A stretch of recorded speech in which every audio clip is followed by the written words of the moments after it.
All right, here we are, the Juniper course. We're going to do hole number 3 here. Do a couple of trials for you guys. You can see this hole's relatively flat. It's going to take some driver length, backspin, and this is going to be a tough one because to get 3 stars here, you're going to have to either make a massive putt or you're going to have to put it in there tight. No real other alternative. You can see I'm going to maybe come in just a touch on this, not very much because it is going to play, a little bit long, and almost was able to get it in there tight. Just a little bit. I needed to take off maybe 1 or 2 more percent. You can see right in there good. I'll try to bring these putts in just with a little bit of speed. Make sure that they go in. However, you're going to see I'm going to be well short. I'm going to need to make a 70-footer on this one. So I either need to make a 70-footer, which is going to be tough to do, or I'm going to have to get it in there and get the great shot points, which is also going to be tough to do considering that we're hitting driver. So this is definitely one of the more challenging holes to do. However, I just want to kind of more or less than anything give you guys an overview. And, you're going to have to know kind of multiple boxes here. So here you can see we're going to be playing this one way downhill. What I'll typically do on that front pin is maybe bring it in with backspin. Another thing that I can do is I can kind of intentionally, drive it 70 feet too far. So, from this tee box, it's probably going to play about 10 yards downhill. From the other tee box, there's another one that's up here that plays a little bit more than that. So with that being said, I am thinking about just kind of intentionally bringing this in too hot. Like I said, probably a 140 would probably land this about 150 in this case. So if you used a 140 down this hill, it'll probably be about right. But what I'm going to do is I'm going to kind of intentionally bring it in just a bit hot, see if I can't get it to that 70 range. And another thing that I have to avoid is, I have to keep it within 100, or else I really put myself in a bind here. Might not be able to get it to the hole. I'm 3 feet short. So watch, I'm going to make this, and then I'm going to be like 2 or 3 points shy of being able to have enough. So here you can see with how much I'm braking on about 70. Play a bit of brake. It's downhill, so as long as I go about 70, keeping in mind that all those grids are about 5 feet per and 100 fills, so I need to be about 5 grids short.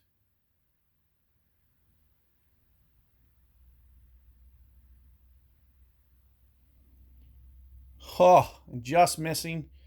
But as I mentioned, even if I made it, it was going to be more of a heartbreaker because I was about 3 feet short from being able to get that achievement. So there you can see I get one star, kind of neutralize the damage because it costs 90 to do these on repeat. And here you can see this is that other tee box that I was talking about. This one typically might play about 20 down. So if I was going for this, I'm thinking maybe something in the 150, 155 range. If I want to keep it short, I'll go 150, which I do want to keep it short, but I want to keep mine even shorter than this. So I'm going to go 140, and we're going to just try to play it into the center again. Hopefully maybe get that 70-footer.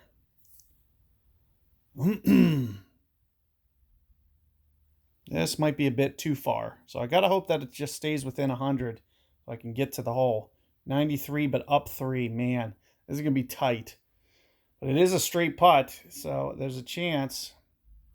And you'll just want to make sure that your follow-through is very straight.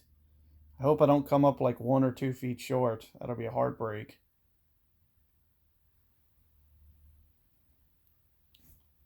Whew, and as you can see, barely gets there. So that kind of gives you a guideline about as the putting. That's 93-footer.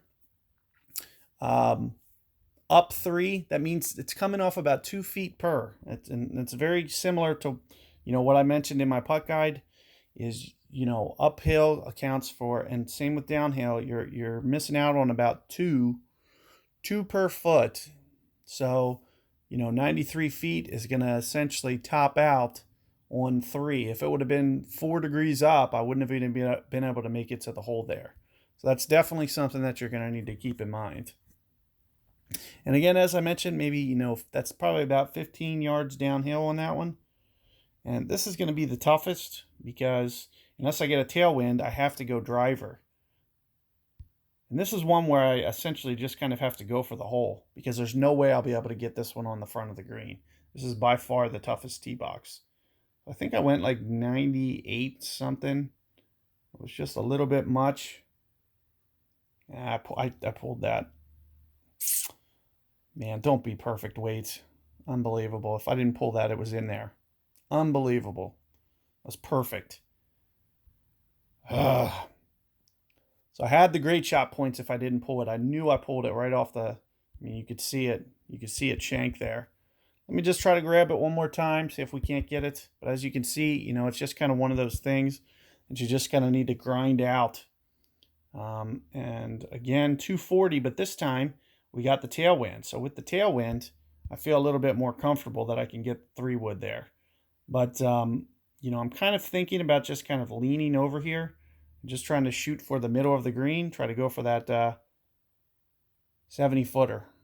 So I might not be able to get to it without maybe 65, of course. So even if I roll this in, it's not going to be good enough. But more or less, when we're talking 3 degrees, I'm thinking at this distance, somewhere around here. And again, I am bringing it in just a little bit hot. That's about 70 foot worth. Might even go a little bit more. So I'm going to push it up to about 75. Just under broke it. So do miss it, you know, and that's more or less what it's just going to take. Good luck there, and I'll see you guys on the next one.